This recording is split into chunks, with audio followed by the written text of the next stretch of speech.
kan fira fakkaataa firoo fi nyaatu kan dhugaa awwaalaa dharaaf iddoo laatu yaa rabbi nurraa kaasi waraabessanii nyaatu gammachuu dabarsinee jiraachuun nu rakkifte bitamtuun nafxanyaadhaa harka diinaaf nu laatte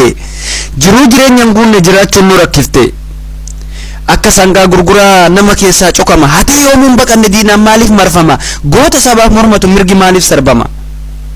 biyya magartuu qabna buqqaatota maa jedhamne biyya gubaa ibiddaa jaalanne hin qubanne jireenya gadadoo gadii keessatti sufittummaan maaliif hin jiraanne akka hurrii badheessaa gaararran nu facaaftee akka bishaan hallayyaa matarran nu fincaantee akka bineensa bosonaa goomoo nutti jaarratee obsinus obsa dhabne dubbachuuf gara dhabne ol ka'uuf mala dhabne waraabessi nu nyaate oftaanee jiraachuudhaaf qola baaqelaa nyaannee haara galfachuuf jennee bishaan xiqqoo unannee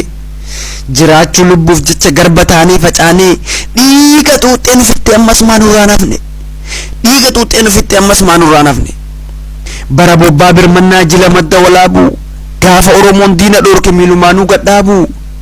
gaafa wal hiree bobba'ee boranaaf baarentutti gaafa hubate oromoon biyya isaa dhabuu caalaa lama kan jirre duuti gaafa hidhatee ka'e diina isaa haleelutti gaafa oromoon abbaa dhugaa hidhatee ka'e onnatee gaafa habashaan naasuudhaan aduu saafaan hoollate gaafas xiiqii malee hin jiru daangaan biraa gaafas dhiigarra tarkaanfatanii kadhatti fiiguun jira oromoon gaafa jalqaba sirna gadaa isaa dhabe gammoojjii baaleetti gale murna xiqqoodhaan cabee obsee callisee malee cabe jedhee hin teenne diinnis itti duulee bakka yaade hin geenne bakka itti cabe hubatee dammaqee wal kakaasee bayyaannatee dhaabbatee sirna isaa lafaa kaasee oromoo gammoojjii keessaa sirna gadaatu baase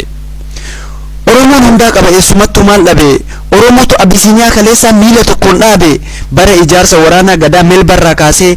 gaafa oromoon mootii gonfoo dhukutteessee raase tuuta waraana habashaa amooraarraa dhukkee kaasee goota gadaan ijaarameetu karaa injifannoo baase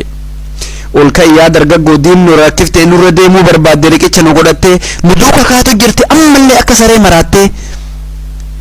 weellisaa Usmaayyoo Muusaa maaliif ija jaamsan hidhaan adabbiidhaan malee dukkanaan maaf ukkaamsan dhiiga gootota kennaa maaliif faffacaasan safuun hin jirtu jechuun maaliif irra deeman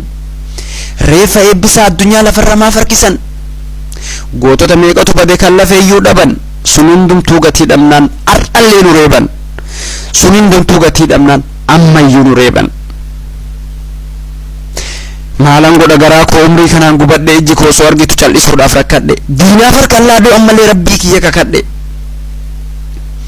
madaa garaa keessaa eenyuun na hubata gubaa irra keessaa eenyuun na daawwata hiriyyaa qabaadhus eenyuun na gaafata yaa rabbi nu boonsi oromiyaa bilisomsi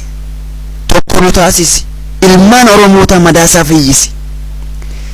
dhara nurraa cabsi dhugaa nutti dabsi diina ija jaamsi ifatti nu baasi